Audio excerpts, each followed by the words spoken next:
Mesdames, Messieurs, parlementaires de la France. Je vous contacte aujourd'hui au sujet de la rectification du seuil de TVA des micro- et auto-entrepreneurs. Cette mesure actuellement votée et faisant partie de la loi va tuer des activités telles que la mienne. L'impact social sera fort et poussera à bout et à la mort de nombreux entrepreneurs français. Dans mon activité de vente de marchandises, je réalise un chiffre d'affaires d'environ 90 000 euros annuels après avoir passé plus d'une décennie à améliorer cette organisation. Ce résultat est un aboutissement. Avec le système de non-assujettissement à la TVA, j'ai en 2024 rapporté au gouvernement environ 15 000 euros et j'ai gagné entre 12 et 15 000 euros contre mon travail. En utilisant le même modèle, en répétant les mêmes gestes en 2025, l'État me prendrait cette fois 31 000 euros et je perdrais de l'ordre de 2 000 euros. Je vous invite à réfléchir au partage de la valeur, à savoir qu'est-ce qui est juste. J'ai débuté cette activité en 2013, je ne me sentais pas capable d'interagir facilement avec d'autres personnes et de m'intégrer dans des groupes. J'étais instable psychiquement, j'avais également la reconnaissance de la qualité de travailleur handicapé. Cela m'a pris une dizaine d'années de travail pour créer une boutique de vente en ligne de petits objets de collection qui fonctionne.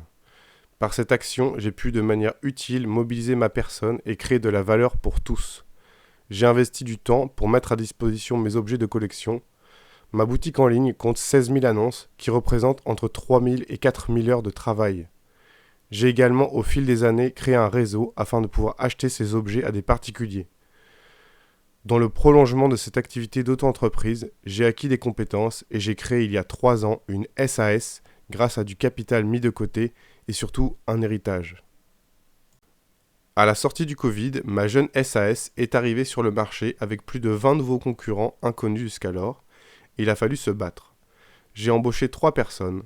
Avec le modèle original, au bout d'1 an et demi, nous n'avons pas trouvé suffisamment de clients et l'équipe s'est réduite à moi-même. J'ai dû également payer les derniers salaires avec mon propre argent.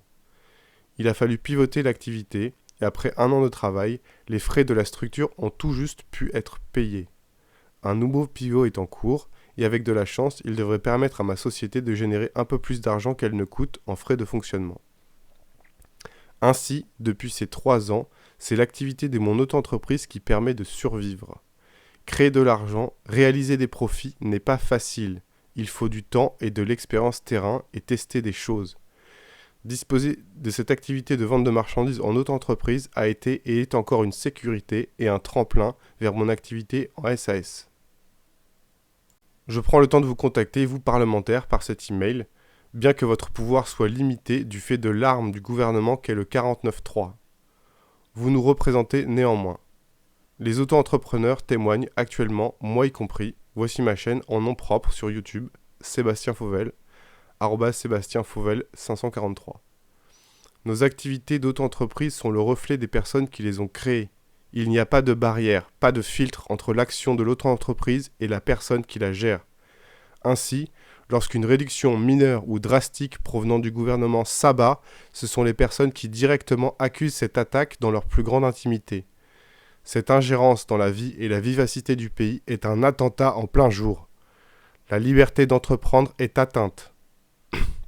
Nous n'accepterons pas de demi-mesure ou de dilution des seuils de base franchise de TVA. Ceux de 2024 doivent être appliqués et augmenter chaque année de l'inflation. L'inaptitude du gouvernement et des élus sur ce sujet est un nouvel exemple du manque de connaissances et de considération pour les habitants de ce pays. Il témoigne d'un système inefficace et vieillissant d'après-guerre qui se doit d'être rénové par le concours des citoyens.